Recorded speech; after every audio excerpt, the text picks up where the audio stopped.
Halo, ketemu lagi sama gua Ari. Di video kali ini kita mau bahas sesuatu yang serius dan cukup panjang.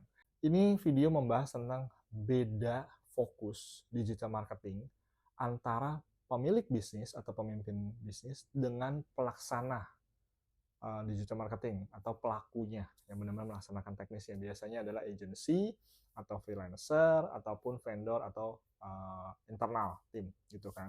Jadi ada dua fokus nih yang masing-masing punya pandangannya sendiri-sendiri dan sangat-sangat uh, apa ya namanya ya sangat-sangat punya dasar keduanya dan ini biasanya berujung pada konflik. Banyak banget gesekan di area ini. Apa itu? Adalah gini. Nah, biasanya ketika melaksanakan kegiatan digital marketing, umumnya adalah di bagian ads kan. Teman-teman teknis, ini kan gue juga pernah pengalaman ya. Gue pernah punya agensi juga. Gue tahu dua sisi lah. Jadi gue tahu sisi dari sisi pemilik pemimpin bisnis, pemilik brand. Gue juga tahu dari sisi teknis pengerjaannya dari sisi vendor nih.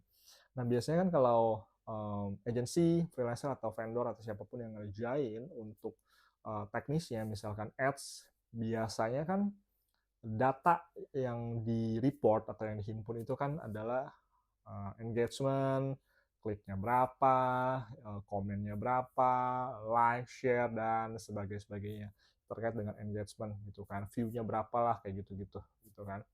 Nah, kurangnya performance lah kalau misal kalau Google Ads gitu kan, ini yang klik berapa, yang view halamannya berapa, visitor berapa, usernya berapa, traffic daily-nya berapa, kayak gitu-gitu gitu kan. Terus juga ada di landing page-nya atau di halaman tersebut itu berapa lama. Nah, itu kurang lebih reporting dari sisi teknis. Oke. Nah, dari sisi business owner, yang mereka lihat adalah gue udah keluar duit, budget iklan atau budget kegiatan digital marketing. Mana hasilnya? Nah, hasilnya ini matriksnya biasanya adalah penjualan, profit, kurang lebih kayak gitu, ya kan? Atau item terjual, atau kalau mereka cukup modern atau cukup welcome ya biasanya pemilik bisnis akan oke, berapa leads yang masuk, berapa WA yang masuk gitu. Mereka akan ke sana. Tapi secara umum parameternya akan langsung ke hasil transaksi gitu kan. Baik itu financial atau quantity barang yang terjual, revenue kayak gitu. Nah, ini kan jadi dua fokus nih, beda nih. Penilaiannya, matriksnya berbeda. Yang mana yang benar? Nggak ada yang benar, nggak ada yang salah. Hanya fokusnya beda. Dan ini yang sering terjadi jadi gesekan. Gitu. Nah, oleh karena itu, dua-dua pihak mesti saling memahami. Nah, gue coba berusaha untuk bisa mengclearkan buat siapapun di luar sana menemukan video ini, kalau teman-teman entah dari sisi manapun, teman-teman bisa memahami. Nah, dari sisi pelaksanaan digital marketing, dalam hal ini teman-teman vendor, teman-teman teknis, ad performance, teman-teman perlu pahami nih bahwa si business owner tuh punya objektif yang berbeda. Mereka objektifnya adalah profitable gitu loh. Nah, secara teknis memang penyajian dari reporting untuk digital marketing ya kayak gitu, ya kan? Engagement, klik, view, komen, share, udah kayak gitu aja kurang lebih, ya kan? Konten ini viral atau tiga, viral apa enggak, FYP apa enggak, udah kayak gitu. Nah, value of money dari itu biasanya tidak dimunculkan. Why? Karena memang mereka juga nggak ada source akses untuk ke finance ataupun ke dapurnya klien nih atau owner nih. Kan dia nggak tahu nih satu konten ini menghasilkan berapa transaksi gitu kan. Kalau nggak dibuka ya nggak ketahuan nih, ya kan. Atau misalkan satu konten ini menghasilkan berapa banyak yang akhirnya closing di marketplace gitu kan. Harus ada yang dibuka. Tapi secara umum eh, itu nggak dibuka data itu. Ada data yang terputus. Nggak benar nggak salah, tapi ya dalam artian kayak gini. Gua sering banget kesel kalau ketemu vendor yang nggak mau tahu, yang ya memang kita begini gitu kan, yang argunya ya digital marketing tuh begini, memang penyajiannya kayak gini. Kalau memang gue berapa kali dapat argumen yang tidak menyenangkan dengan bahasa kayak gini. Kalau memang ada langsung bisa langsung bikin sales, wah kita dulu yang pakai gitu kan. Pasti kita udah pakai duluan buat kita sendiri gitu kan.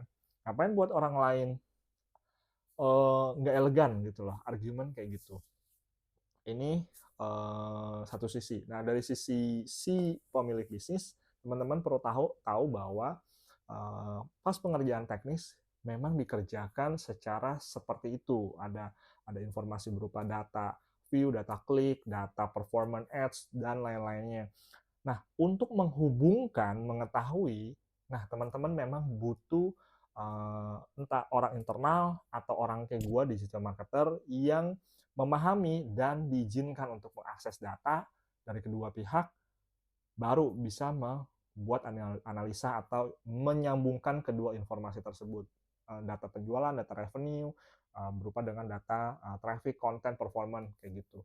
Nah, biasanya kan nggak saling buka tuh datanya kan. Nah, teman-teman business owner perlu pahami juga, teman-teman yang teknis kerjaannya memang penyajiannya datanya seperti itu, gitu loh. Nah, ini yang harus gua garis bawahi adalah kayak gini. Buat vendor, siapapun yang ngerjain buat klien, kan kita dibayar based on cash gitu kan. Uang nih, berdasarkan uang. Tugas kita adalah membantu klien untuk generate more income, more revenue. Itu objektif udah paling ultimate deh gitu loh. Kalau kita hanya menyajikan data-data dan kita berargue terhadap data itu, ya mungkin dia akan klien akan closing sekali, after itu ya nggak lagi.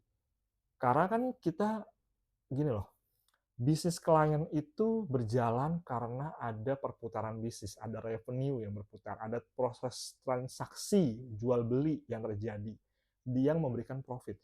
Kalau yang kita lakukan tidak menambah hal itu, ya kita nggak ada value-nya. Kita mungkin akan dipakai sekali secara jasa, after itu ya udah bye gitu loh. Teman-teman perlu paham ini, jangan bersikuku data. Oh memang data ini udah perform well. Ini gue beberapa minggu ini gue juga ngalamin gitu. Gue membantu klien, ada vendor yang bersikuku datanya performanya well. Betul, perform di atas kertas itu bagus, cantik. Tapi nggak ada revenue yang disumbangkan, dan ketika gue analisa memang nggak ada, proven dan low gitu loh. Jadi mau di-argue kayak apapun, ya nggak perform kegiatan ini. Gitu. Mau engagement kayak apa, pada akhirnya bisnis bergerak bukan karena engagement, bukan karena like, comment, share, FYP. Bisnis berjalan karena ada pertukaran barang dan jasa dengan uang di situ. Nah, ini yang perlu gue garis bawahi, bahwa setiap kita yang memberikan layanan jasa, khususnya dalam industri digital marketing, perlu paham, kita nggak jualan data, kita nggak jualan report, kita nggak jualan performance. Yang kita jual itu adalah membantu klien untuk mencapai apa yang mereka mau. Dan mayoritas yang mereka mau adalah revenue. Ya, gue tahu betul ada klien yang mungkin butuh engagement, butuh awareness, butuh mungkin downloader, dan sebagainya. Tapi mayoritas, kalau kita membantu UMKM atau perusahaan menengah ke bawah, mereka ngejarnya adalah revenue. Itu sedikit cerita dari gue, semoga bermanfaat buat teman-teman.